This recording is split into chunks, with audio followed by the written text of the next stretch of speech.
En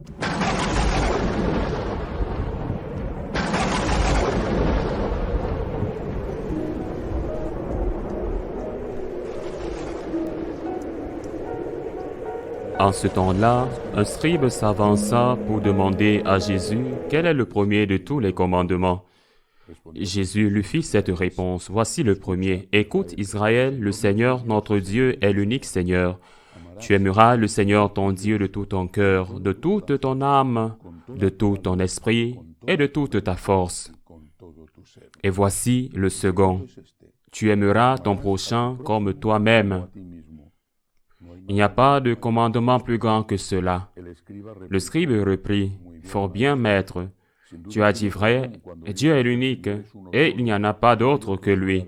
L'aimer de tout son cœur, de toute son intelligence, de toute sa force, et aimer son prochain comme soi-même. Vaut mieux que toute offrande d'holocauste et de sacrifice. » Jésus, voyant qu'il avait fait une remarque judicieuse, lui dit, « Tu n'es pas loin du royaume de Dieu. » Et personne n'osait plus l'interroger. Acclamons la parole de Dieu.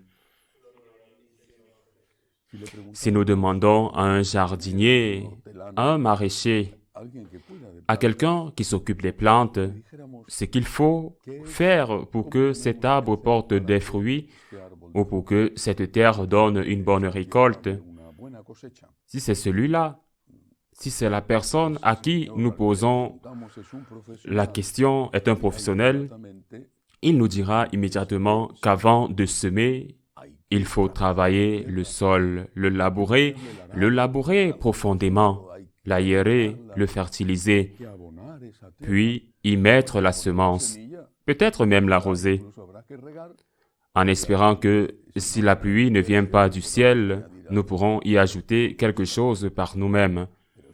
Mais si vous ne travaillez pas le sol, quelle que soit la quantité de bonnes semences que vous y mettez, elle ne prendra pas et ne portera pas de fruits. Vous imaginez semer dans un sol qui n'a pas été labouré, qui est plein de ronces ou de buissons, et pour les arbres, c'est la même chose. Quel arbre je veux faire fructifier?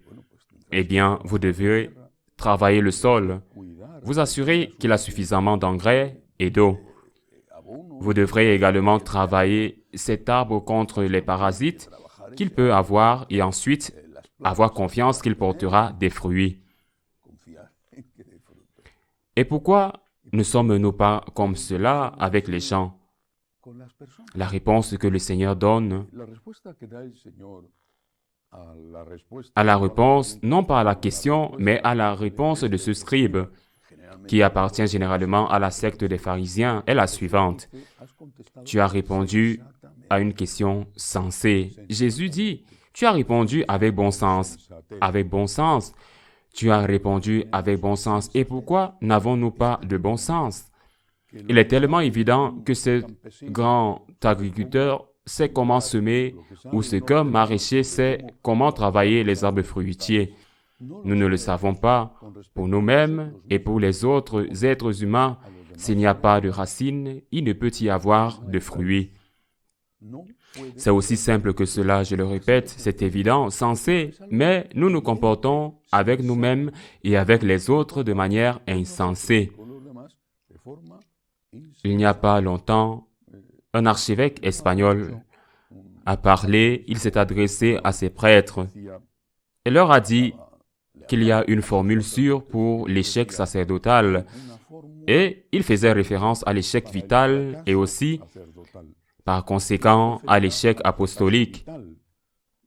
Prier trop peu et travailler trop finit par épuiser la personne qui fait ce qu'elle ne doit pas faire et finit par détruire sa vie et celle des autres. C'est ce que fait un agriculteur avec sa terre. Tu pries peu et tu travailles beaucoup. Tu puises dans tes réserves, tu utilises ce que tu as emmagasiné, peut-être depuis tes années de formation, et tu finiras par ne plus rien avoir. Tu resteras sans rien. Tu seras dans le rouge, comme cela arrive sur un compte bancaire quand tu ne gagnes pas d'argent et que tu continues à dépenser. Peu importe ce que tu as, tu n'auras plus d'argent.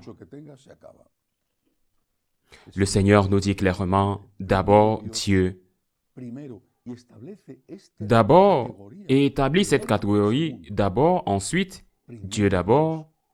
Dieu d'abord, tu aimeras le Seigneur ton Dieu de tout ton cœur, de toute ton âme, de tout ton être. Dieu d'abord. Les motivations religieuses d'abord, la prière d'abord, l'Eucharistie d'abord, le soin de ton âme d'abord, Dieu d'abord et ensuite, non pas 1000 ans plus tard, mais plus tard, tout de suite, ton prochain.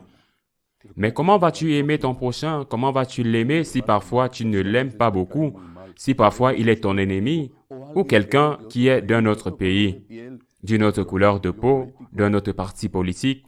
Comment vas-tu aimer ton prochain que tu ne connais pas ou avec qui tu as des problèmes non résolus si tu n'es pas capable d'aimer d'abord ton Dieu en qui tu crois? Celui qui t'a donné la vie, qui t'a créé, qui t'a donné tout ce que tu as. Si tu n'es pas capable d'être reconnaissant envers Dieu, comment seras-tu capable d'être reconnaissant et d'aimer ton prochain? Si nous étions raisonnables, nous consacrerions plus de temps à la prière et cela se traduirait sûrement par une vie dédiée aux autres, patiente, généreuse, une vie vraiment chrétienne en faveur de notre prochain. Ainsi soit-il.